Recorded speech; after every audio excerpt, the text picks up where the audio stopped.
이창희 목사님 나오셔서 과정을 보고해 드리겠습니다.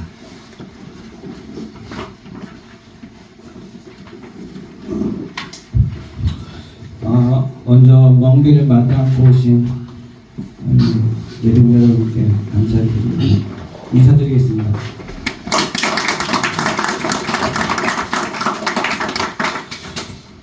(14년이) 걸렸습니다. 한 가정에서 시작해서 이를테면 산소호흡기를 떼면 숨을 거둘 수밖에 없는 그런 교회, 그리고 소위 말하는 목사 안수자들이 안수받고 떠나면 그만인 교회, 그래서 세례가 없었고 성찬을 하지 못했던 교회, 그 교회에 제가 2013년도 1월 3일 날 도입을 했습니다. 그날이 기억나는 것은 대구시 역사상 가장 많은 눈이 내린 날이기 때문에 아주 기억이 명확합니다. 아마도 제 무릎까지 내렸던 기억이 나는데요.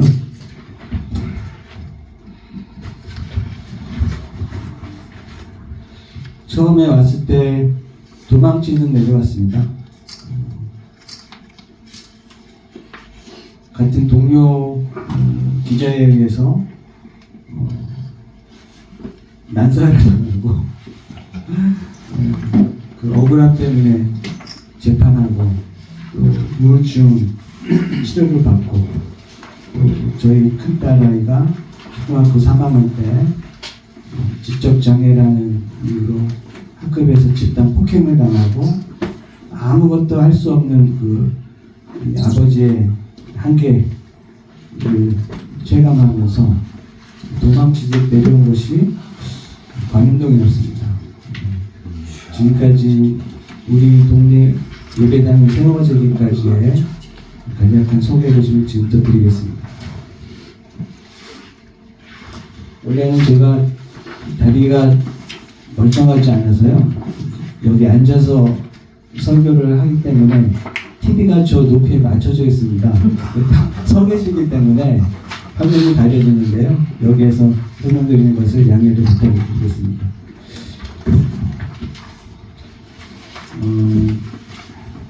예전에 마포 은혜교회 신성철 목사님께서 한번 다녀가셨는데요, 제가 관음동을 복음동의 땅으로 만들겠다라고 후보를 밝혔더니 그걸 애써 말리시면서 관음이 사실은 복음이다 라고 말씀하셨습니다.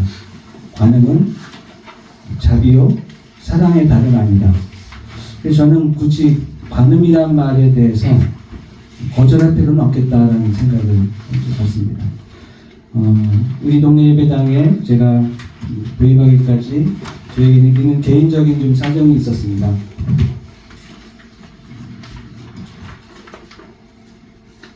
고3 때 집안이 파산하고 어머니 아버지는 수배를 당하시고 저는 장남으로서 동생 2명을 뒷바라지하면서 도시락을 싸주면서 단칸방에서 살아야 됐고, 날마다 그 마룻방을 채우는 사채업자들의 그 협박과 또 입에 담을 수 없는 부모님에 대한 욕을 견디지 못해서 고3 시절 한참 민감하던 때에 제가 쥐가 먹어야 될 약을 제가 먹고 3개월 동안 의식이 없는 상태에서 병원 신세를 지다가, 여러분은 기적을 믿으시는지 모르겠지만 제가 의식이 없고 전신이 마비가 된 상태에서 당시에 그 에베소 교회 이강상 목사님 교회에서 제가 기도를 받고 그 다음날 걸어서 병원에 갔습니다. 그래서 제 삶의 예정이 없던 신학을 하게 됐고, 그 이후에도 제게는 고난이 멈추지는 않았습니다. 저희 막내 동생이 제대하던 날 교통사고로 지금까지 16일간을 있고, 저희 아버지는 2001년도 제가 결혼식 하던 해 결혼식을 못 보시고 갑작스런 암으로 돌아가셨고 그 해에 저희 어머니는 뇌출혈로 쓰러지시고 치매에 걸리셔 제가 막내 동생과 또 어머니를 간병하면서 4년초가 출구가 없던 삶을 살아야만 했습니다.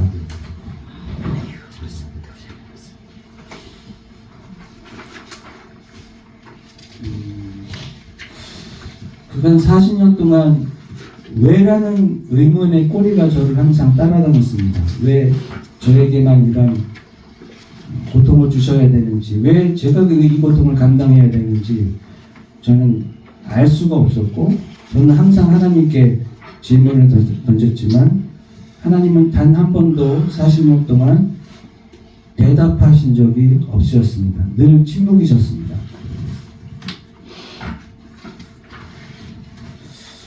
그러던 어느 날 저는 왜라는 질문에서 만약에 그렇지 않았더라면 이라는 질문으로 제 인생의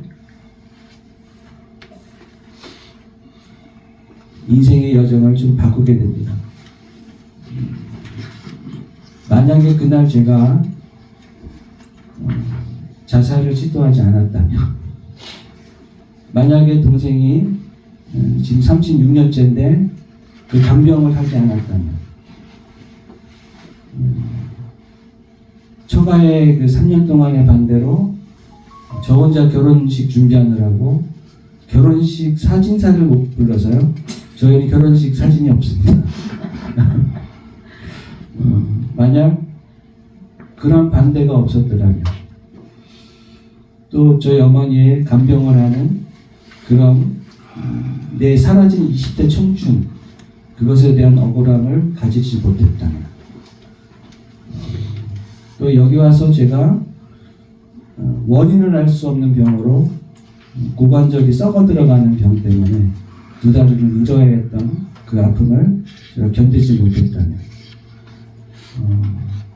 그리고 최근에 와서는 건물주의 그 폐악질로 2억이라는 돈을 지불하지 않으면 당장 교회에서 내쫓겨야 되는 상황에서 그 돈을 구하느라고 여기저기 대출을 받고 아쉬운 소리를 하면서 돌아다니면서 작정기도를 했을 때 저의 앞니 4개가 한꺼번에 빠졌습니다. 그날 강단에서 기도할 때 4개가 한꺼번에 빠지니까요, 피가 나는 게 아니라 피가 수돗물처럼 뿜어져 나옵니다. 그래서 수건으로 움켜잡고 가서 꼬매야 할 뻔히 이제 그날도, 또 최근에 사실은 제가 2년째 지금 항암 치료 중에 있습니다. 그러나 다행히 치료가 잘 되고 있어서 건강하게 목회를 하고 있습니다만, 만약에 그러한 일이 없었더라면 제가 지금의 우리 교인들을 어떻게 만날 수 있었고, 이 교회에서 내가 은퇴하겠노라고 내가 어떻게 선언할 수 있었을까? 라는 만약의 질문으로 옮겨지기 시작했습니다. 그리고 그러던 어느 날 다시 한번 자살의 충동을 느꼈고 실제로 자살을 시도를 했습니다. 다행히 저희 집사람이 가정살림이 좀 미약합니다. 그래서 칼이 잘 들질 않아서요. 그래서 살았습니다. 그 인내의 시간들 가운데 저는 벼랑 끝에 서서 죽음의 시도를 다시 했습니다.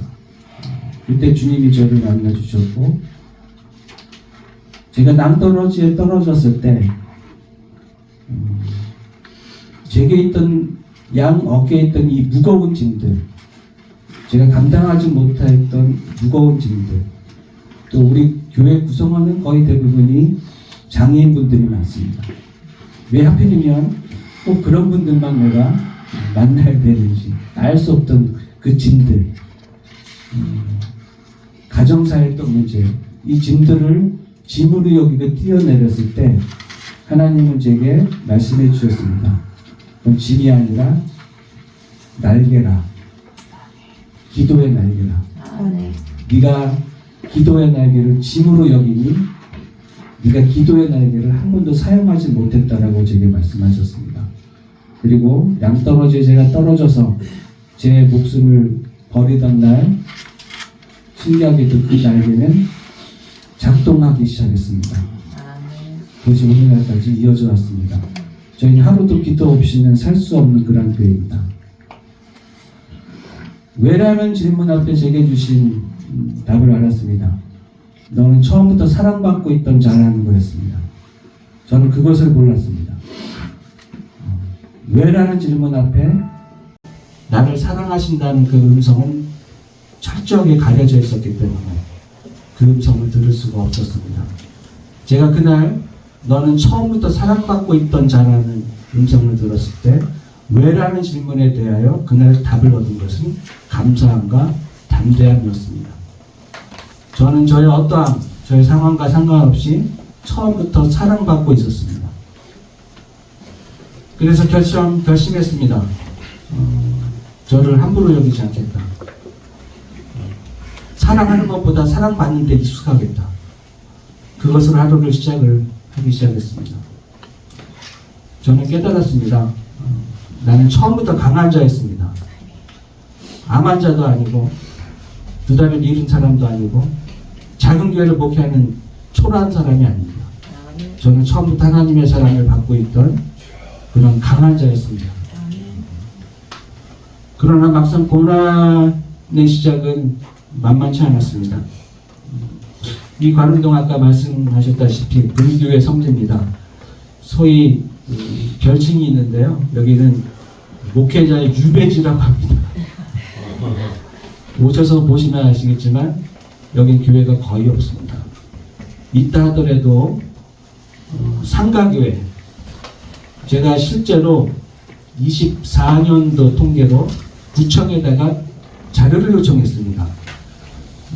이 북구 관음동을 중심으로 4km 반경 안에 종교시설을 좀 통계를 내달라. 제가 어디에 설교를 해야 되는 상황이어서 그 통계를 요청을 했더니 놀랍게도 이 4km 반경, 즉 8km가 되겠죠. 여기에 불교에 관련된 사찰, 철학관, 무속 이런 시설들이 관련된 시설들이 약 1200개가 있고요. 여기 구석구석을 돌아다니시면 다 점집입니다. 그런데 이 8km 안에 교회가 몇 개쯤 될 것 같을까요? 불교 관련 종교, 유사 종교들이 1200개인데요. 통상 그 정도면 교회는 절반 정도 돼야 정상이지 않겠습니까? 근데 72개입니다. 그 말은 이 관음동에서는 교회가 뿌리를 내리지 못하고 혹여 뿌리를 내리고 목회를 한다 할지라도 5년 이상을 버티는 교회를 보지 못했습니다. 기존에 있던 구세군이라든지 이런 교단에서 세워진 교회들이야 뿌리를 내리고 버티고 있지만 새로 개척하는 교회들은 5년을 버티지 못하고 문을 내립니다.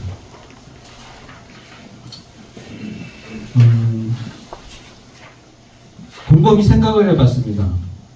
왜 제게 육체 아픔을 주실까? 만약에 제가 다양한 종류의 질병과 또 사고와 또 수술과 치료와 그 상황들을 맞이하지 않았다면 지금의 우리 성도들을 내가 이해할 수 있었을까? 이분들을 내가 섬길 수 있었을까? 라는 질문 앞에 저는 감히 대답을 하지 못할 것 같습니다. 어쩌면 지금도 그렇고 앞으로도 그렇고 제가 만나야 될 성도들의 아픔을 제 몸에 심어두신 것 같습니다. 아멘.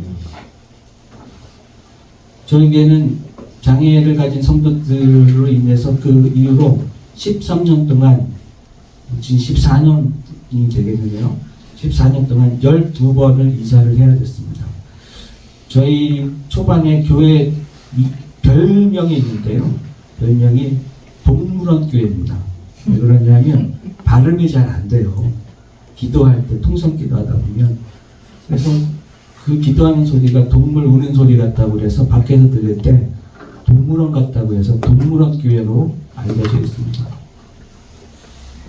네, 역설적인 이야기가 시작이 되는 것이 바로 코로나 시대입니다. 다른 교회들이 문을 닫았을 때 저희들은 열심히 문을 열었습니다.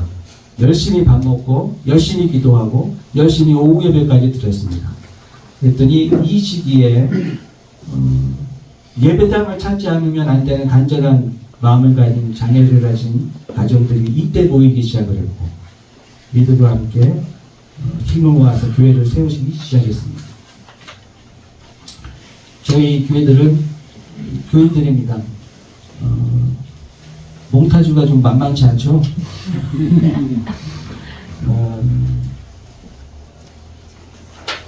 저는 이들을 감히 저의 복음이라고 말하고 싶습니다. 저의 교인들은 저의 복음입니다. 기쁜 소식들입니다. 이분들 때문에 제가 힘을 얻게 됐고 교회에 대한 새로운 눈을 뜨고 말씀에 대한 새로운 이해를 하기 시작했고 사람에 대한 사랑을 깨닫기 시작했습니다. 우리 낮은 울타리를 하면서 많은 주민들과 소통을 하고 많은 이웃들을 만나게 되는데요. 여기에는 무속인도 오시고 스님도 오시고 그렇습니다. 그런데 평생을 무속인을 하시다가 예수를 믿은 분이 계세요. 오늘 못 오셨는데 그분이 예수를 얼마나 좋아하는지 그 무속인의 강아지가 있는데요. 이름이 목탁입니다. 그런데 예수 믿고 강아지 이름을 제일 먼저 바꿨습니다. 예탁입니다.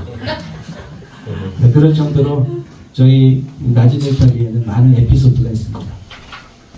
말씀드렸다시피 이 모든 분들이 저의 복음이고 이 이웃들이 저에게는 기쁜 소식들입니다. 낮은 울타리의 탄생은 어쩌면 역설적이게도 시련과 고난 때문에 생겼습니다. 마지막 교회였던 삼층교회에서 건물주의 일방적인 통보로 쫓겨나게 됐고 다만 예배만이라도 마음껏 드릴 수 있는 공간을 찾기 위해서 만들어진 곳이 낮은 울타리입니다. 이 낮은 울타리에 있어서 낮은이란 말은 그저 섬김이라는 뜻도 있겠지만 곰곰이 생각을 해보니 이 지구라는 땅에서 가장 낮은 곳이 어딜까? 바다였습니다. 모든 물은 바다로 흘러갑니다. 바다가 크기 때문에 바다가 된 것이 아닙니다. 낮아졌기 때문에 바다가 된 겁니다. 바다는 육지의 물을 받아들입니다. 온갖 대륙에 있는 다양한 성분들의 육지의 물들, 민물들, 부패가 됐거나 오염이 됐거나 깨끗하거나 상관없이 이 바다는 그 물들이 자기에게 돌아올 때 넌 어디서 왔느냐, 넌 어떤 성분이냐, 넌 얼마나 오염됐냐 묻지 않습니다.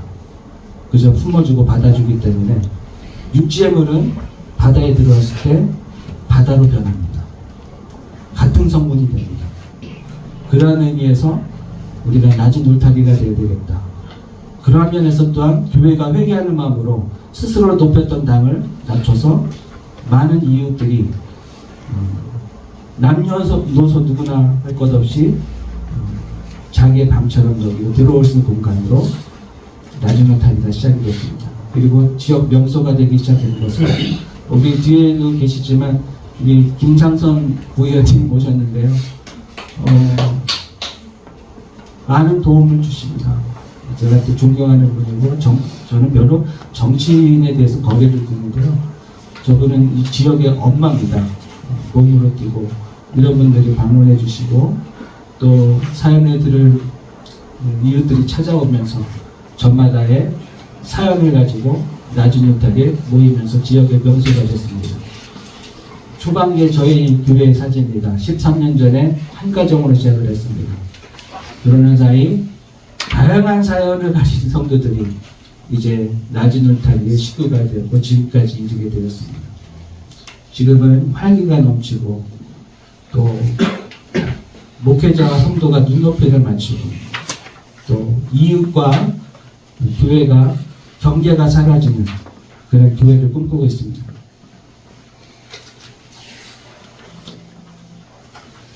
저는 새로운 비전을 시작합니다. 그것은 바로 우리 동네 예배당입니다.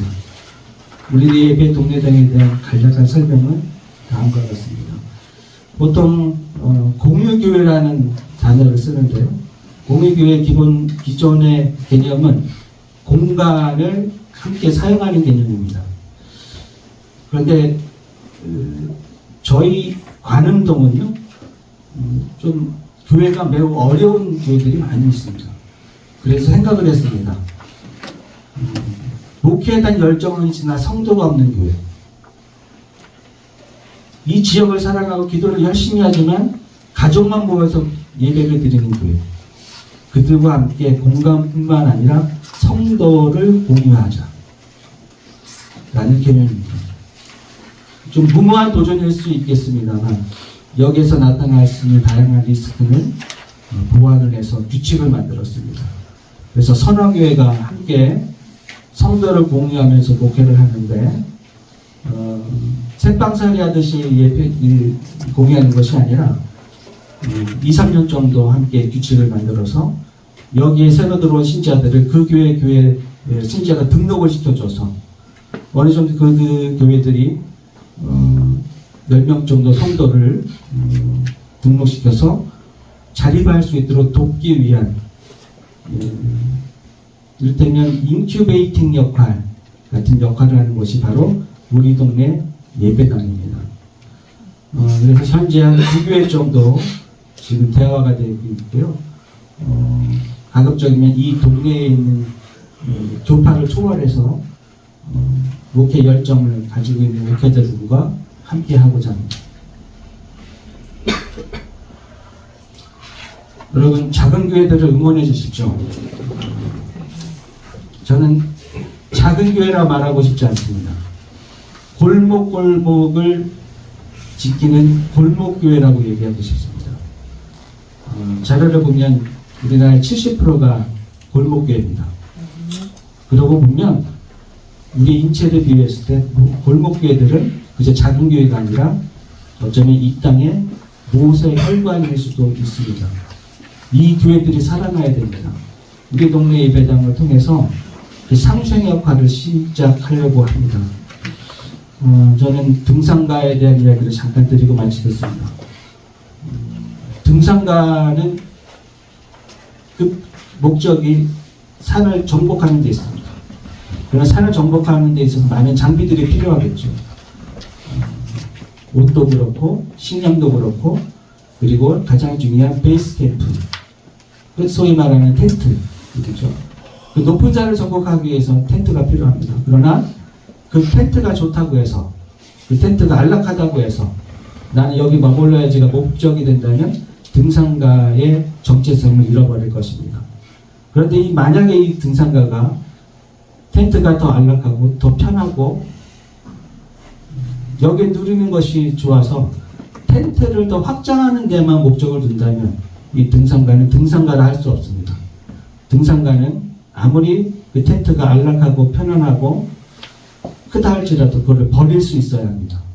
그 말인즉슨 제가 개인적으로 느끼는 것은 점점 교회들이 서로 담을 높여가면서 경계가 뚜렷해지고 더 나아가서 어쩌면 벽돌 안에 교회를 가두는 것이 아닌가라는 생각을 갖게 됩니다. 한 10여 년 전에 여기 지금 황병환 목사님 교회에서 교육저회를 할 때 공교회에 대한 이야기를 제가 설교를 듣고 굉장히 큰 도전을 받았습니다. 공교회, 그것은 벽을 허무는 것입니다. 생각해보면 교회 창립일이 어쩌면 많은 교회들의 가장 중요한 행사일 텐데 과연 벽돌 세워진 날이 그렇게 중요할까라는 생각을 갖습니다. 사실 우리가 더 기념해야 될 것은 오순절날 마가의 다락방에 성령이 내리심으로, 성령이 임하심으로 교회가 탄생한 것 아니겠습니까? 마찬가지로 웨슬레 회심보다 더 중요한 것은 웨슬레가 성령 받은 날 아니겠습니까? 그러한 것처럼 우리의 교회의 정체성을 좀 회복하자는 마음을 갖습니다. 외국인들이 한국에 오면 세 가지를 원한답니다. 비행기를 타고 내려올 때 상공에서 특히 야간에 이제 활주로에 가기 직전에 빨간 십자가가 많아서 놀란답니다. 그래서 왜 이렇게 무덤이 많냐라고 합니다. 두 번째 놀라는 것은 그것이 무덤이 아니고 교회라는 것을 알고 깜짝 놀란답니다. 근데 마지막으로 깜짝 놀라는 것은 이렇게 교회가 많은데 왜 안 변하냐, 이 사회가 왜 안 변하냐라고 깜짝 놀란다고 합니다. 여러분, 교회가 좀 영향력을 가져야 되는 시기인 것 같습니다.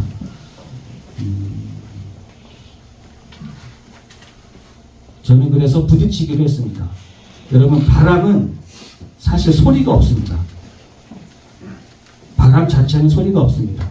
바람은 무언가에 부딪힐 때 소리가 납니다. 부딪히지 않는 한 바람은 소리가 나지 않습니다.